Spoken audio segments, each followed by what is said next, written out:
가장 안전해야 하는 금융권이 흔들리고 있습니다. 미국 실리콘밸리 은행 등 미국 지역 은행들의 연이은 파산으로 국내에서도 예상치 못한 충격이 몰아칠 수 있다는 불안감이 커지는 상황. 이혁준 나이스 신용평가 본부장은 이미 금융위기가 시작됐다면서 부채 축소와 유동성 확보가 가장 시급하다고 강조했습니다. 실리콘밸리 뱅크 같은 경우에는 이 급증한 예금을 주로 이제 만기 10년 이상 국채 위주로 운영을 했는데요. 유가증권 비중이 57% 정도로 상당히 좀 비정상적인 형태로 운영이 됐고요.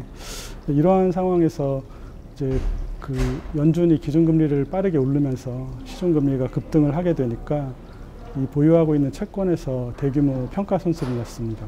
크레딧 스위스 같은 경우에는 이 투자 쪽에서 부실이 좀 많이 발생을 했고요.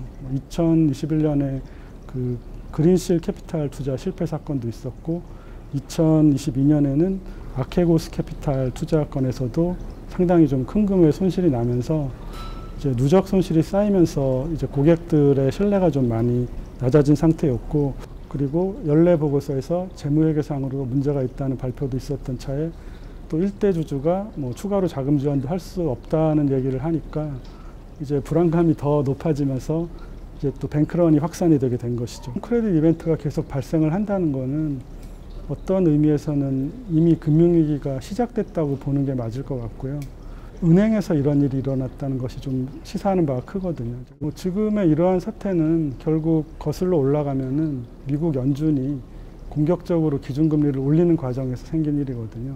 그래서 이제 연준의 금리 인상 사이클이 지속이 되는 동안은 계속 이런 일이 뭐 생길 수 있다고 생각을 합니다. 이제 가장 큰 문제로 지목되는 게 다른 나라 대비 과다한 가계부채가 있고요. 그 다음에 두 번째로 지목이 되는 부분이 이 가계부채와도 연결되어 있는 이제 부동산 PF 부분. 이제 부동산 PF는 계속 묶여 있는 상태거든요. 그래서 이 부분이 해결되지 못한다면은 우리나라도 뭐 유사한 일이 충분히 일어날 수 있다. 좀 그런 걱정을 갖고 있습니다. 유동성 확보가 가장 중요하다고 생각을 하거든요.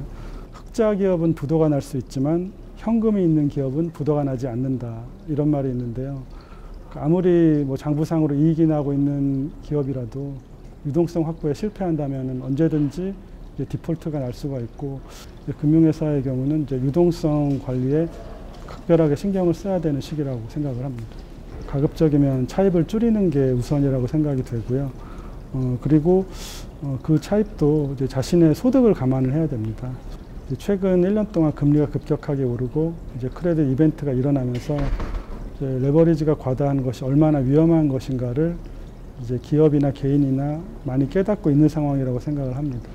야구로 치면은 좀 배트를 좀 짧게 잡고 그 보수적인 전략으로 자산 운용을 하시는 게 이제 개인들한테도 필요한 상황이다. 그렇게 말씀을 드릴 수가 있습니다.